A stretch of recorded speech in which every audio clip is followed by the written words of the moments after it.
जी जी। बाबा साहब डॉक्टर अम्बेडकर का, रैदास का, कबीर का, रैदास की वो वाणी, ऐसा चाहूँ राज में मिले सब उनको, छोट बड़ो सब बसे, रैदास रहे प्रसन्न। तो आप ऐसे लोगों को मुख्य अतिथि बुला रहे हो जो इस देश के अंदर रविदास जी की विचारधारा को खंडित करने का काम कर रहे हैं। देखिए कि बाबा साहब का जो संदेश है, या आप किसी भी महापुरुष का ले लीजिए, बाबा साहब गुरु रविदास जी को क्यों मानते थे? जो आप जो अपनी ड्यूटी कर रहे हैं या जो हम दिन रात मेहनत कर रहे हैं, उसका एक ही लक्ष्य है कि संगठन जो है वो एकजुट होना चाहिए और मजबूत होना चाहिए।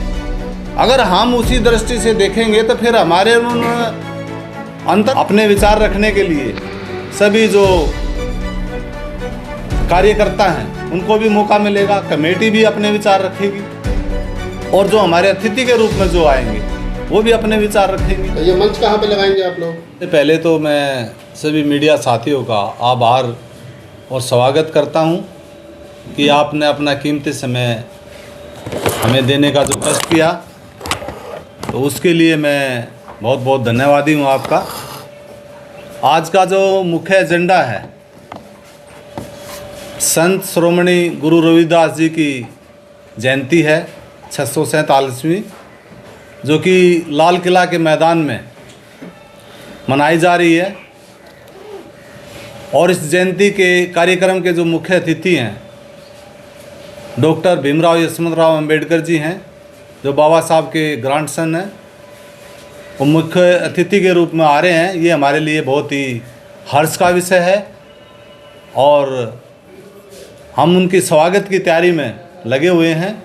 आप देख रहे हैं कि उनके स्वागत में सभी तैयारियां चल रही हैं, और विशेष करके जो करोल बाग में गुरु रविदास उत्सव कमेटी है, उसके जो प्रधान हैं ब्रह्म प्रकाश जी, उनका भी हम धन्यवाद करते हैं कि उन्होंने हमें विशेष करके इस कार्यक्रम में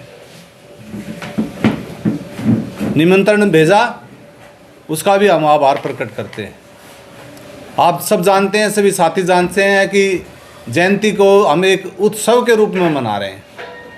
उत्सव जो होता है वो खुशी का विषय है, इसीलिए मैं आज ड्रेस भी ऐसी पहन के आया हूँ। उत्सव जो है ना वो कलरफुल होना चाहिए, तो कलरफुल जो है ना हम इस कार्यक्रम को करना चाहते हैं। आपने कहा कि कलरफुल आप इस कार्यक्रम को करना चाहते हो। बनते संघप्रिय राहुल जो आपने इस प्रोग्राम में मुख्य अतिथि के रूप में बुलाए हैं, और तमाम देश को मालूम है कि वो आरएसएस की गोद में बैठ करके देश को हिंदू राष्ट्र बनाने का सपना देख रहे हैं। जी जी। ऐसे में वो बहुजन महापुरुषों का सपना, जी जी, बाबा साहब डॉक्टर अम्बेडकर का, रैदास का, कबीर का, रैदास की वो वाणी, ऐसा चाहूँ राज में मिले सब उनको, छोट बड़ो सब बसे, रैदास रहे प्रसन्न। तो आप ऐसे लोगों को मुख्य अतिथि बुला रहे हो जो इस देश के अंदर रविदास जी की विचारधारा को खंडित करने का काम कर रहे हैं।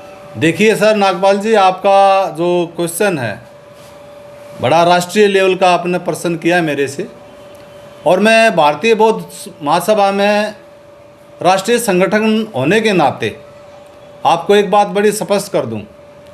आयोजन जो है वो कमेटी कर रही है, मुख्य अतिथि जो हैं डॉक्टर भीमराव यशवंतराव अम्बेडकर जी हैं। तो भंते जी जो कार्यक्रम में आ रहे हैं, अपने विचार वो भी रखेंगे, अंबेडकर जी के भी विचार रखे जाएंगे। उसके बाद जो डिसीजन होता है, जनता का जो डिसीजन है, वो कार्यक्रम के बाद तय करेगा किसने क्या बात कही है, किसकी बात में क्या दम है। अगर हम नज़दीक नहीं आएंगे, भंते जी हमारे नज़दीक नहीं आएंगे, हम भंते जी के नज़दीक नहीं जाएंगे, तो प्यार कहाँ से बढ़ेगा?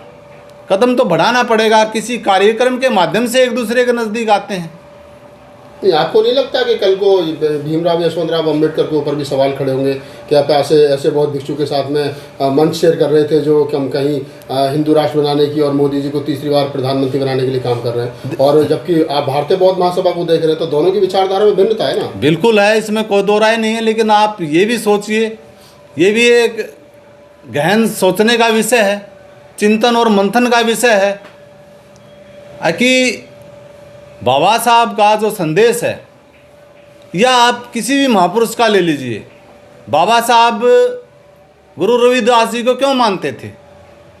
गुरु रविदास जी की जो वाणी में जो संदेश हैं, जो उनके विचार हैं, वो समता के हैं। वो सबको समान दृष्टि से देखते थे। आरएसएस में काम करने वाला व्यक्ति अगर विचारों पर अमल करेगा तो वहाँ से छोड़ देगा, लेकिन ये नहीं है कि उनकी वाणी उनके लिए नहीं है। जो महापुरुष हमारे रहे हैं, उन्होंने अपने जो विचार रखे वो सबके लिए रखे हैं। तो आप बात समझाने की कोशिश की है। कहने का मतलब है कि आप मुख्य अतिथि जो आ रहे हैं, आप उनको यहाँ लाने के लिए इस कमेटी के साथ हैं। आप कमेटी के हैं? आप कमेटी से हैं? ये मिस्टर कौन है? रमेश भाई हैं। अच्छा, ओके। रमेश भाई हैं और प्रबुद्ध रिपब्लिकन जो पार्टी है उसके दिल्ली प्रदेश के उपाध्यक्ष हैं, और मैं आपके दिल्ली प्रदेश का प्रभारी हूँ। भारतीय बौद्ध महासभा में भी हूँ। इसका जो निमंत्रण है वो मेरे ही द्वारा दिया गया है, मैंने ही उसकी अगुवाई की है।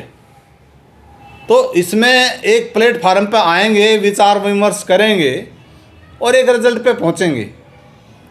आज इकट्ठे हो रहे हैं, आपकी भी हमारी, जो आप जो अपनी ड्यूटी कर रहे हैं या जो हम दिन रात मेहनत कर रहे हैं, उसका एक ही लक्ष्य है कि संगठन जो है वो एकजुट होना चाहिए और मजबूत होना चाहिए। अगर हम उसी दृष्टि से देखेंगे तो फिर हमारे उनमें अंतर नहीं रहेगा। आरएसएस में और भारतीय बौद्ध महासभा में अंतर नहीं रहेगा। सही मायने में देखा जाए तो भारतीय बौद्ध महासभा है, समता सैनिक दल है, आरएसएस से सीनियर है। आरएसएस बाद में पैदा हुआ है, समता सैनिक दल पहले पैदा हुआ है। तो उसका जो कॉन्स्टिट्यूशन है वो प्रेम का है, भाईचारे का है, मोहब्बत का है, नफरत का नहीं है। हम किसी को भी नफरत की दृष्टि से नहीं देखते। प्रोग्राम है, थोड़ा सा प्रोग्राम के बारे में बताइए कि प्रोग्राम कहाँ से 24 तारीख को जो आप आयोजित कर रहे हैं, झांकियाँ निकल रही हैं, जी जी, कहाँ से शुरू करेंगे? जैसा आपने बताया भीमराव यशवंतराव इसके मुख्य अतिथि हैं, और कौन कौन लोग आ रहे हैं, क्या पूरा है इसका प्लान, ताकि लोगों तक मैसेज जा सके? देखिए, इसमें मुख्य रूप से जो कार्यक्रम रखा गया है, ये उत्सव जो है ना झांकी के रूप में, और उसमें झांकी में एक संदेश पब्लिक को मिलेगा, जनता को मिलेगा। कहाँ से निकालेंगे झांकी, कहाँ से कहाँ तक? तो सभी जैसे संस्थाएं हैं, जैसे आप भी संस्था के एक प्लेटफार्म पे या मंदिर पे बैठे हैं, तो यहाँ से भी झांकी चलेगी, मंगोलपुरी से भी चलेगी, और बहुत सी ऐसी जगह हैं जहाँ से अपना विकासपुरी से भी आएंगे। बहुत सी जगह से सब लोग वहाँ इकट्ठे होंगे मैदान में, रामला मैदान में। हाँ जी, लाल किला मैदान में इकट्ठे होंगे, और वो सिस्टम बनेगा, ड्यूटी लगेंगी। और कोई मंच का प्रोग्राम भी होगा जहाँ पे भाषण? हाँ, मंच का भी होगा जी। इसमें मतलब पहले विमोचन होगा, उद्घाटन होगा, और उसके बाद जो है अपने विचार रखने के लिए सभी जो कार्यकर्ता हैं उनको भी मौका मिलेगा। कमेटी भी अपने विचार रखेगी, और जो हमारे अतिथि के रूप में जो आएंगे वो भी अपने विचार रखेंगे। तो ये मंच कहाँ पे लगाएंगे आप लोग? ये मंच वहीं की परमिशन है, अपना लाल किला मैदान की। मंच की परमिशन है? हाँ, 140 कमेटी ने जो ली हुई है परमिशन, पहले ऑलरेडी ली हुई है, और लेने के बाद सारा काम जो लीगलाइज होना चाहिए, हम तो गैर कानूनी काम के पक्ष में ही नहीं है, लीगलाइज काम के पक्ष में है। वो सब कमेटी ने लिया हुआ है, सब परमिशन ली हुई है। चलते थोड़ा हमारे दर्शकों को बताइए, क्या संदेश देना चाहते हैं? रविदास जी का 647वां जन्म दिवस। जी जी।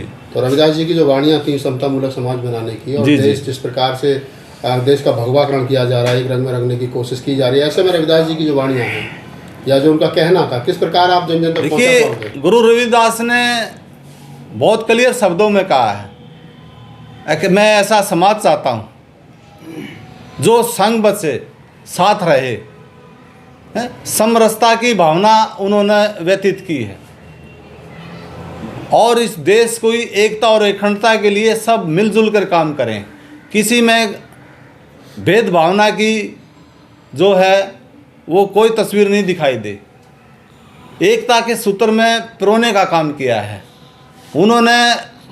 कभी भी ऐसा कोई वर्ड नहीं बोला या ऐसा काम नहीं किया जिससे समाज के अंदर नफरत फैले या कोई ऐसी घटना हो जिससे दुर्भाग्यपूर्ण, उन्होंने हमेशा जोड़ने का काम किया है। चलिए और अपील ले लो यार, बताइए। दिल्ली वासियों से अपील, दिल्ली वासियों से अपील है और 24 तारीख को ऐसा प्रोग्राम है। जी जी जी, आप तमाम लोग ज़्यादा से ज़्यादा संख्या में पहुँचे। 10 बजे लाल किला। संत रविदास जी की वाणियों से ओतप्रोत हो बस। बिल्कुल। मैं ये कहना चाहूँगा कि जो दिल्ली प्रदेश के साथी हैं और एनसीआर से भी कुछ हमारे साथी हैं, आपके माध्यम से जो मैसेज जहाँ तक पहुँचता है, हम भी लोगों से रिक्वेस्ट कर रहे हैं कि सभी के सभी आएँ, उनका स्वागत है और ये उत्सव को मनाएं, इस प्रोग्राम को कामयाब करें। इन्हीं शब्दों के साथ मैं यही कहना चाहूँगा कि बहुत बहुत धन्यवाद जिसका भी इसमें सहयोग रहता है, विशेषकर आपका सहयोग मैं देख रहा हूँ और आपके माध्यम से ये दूर दूर तक पहुँचेगा, इसके लिए मैं आभारी हूँ आपका।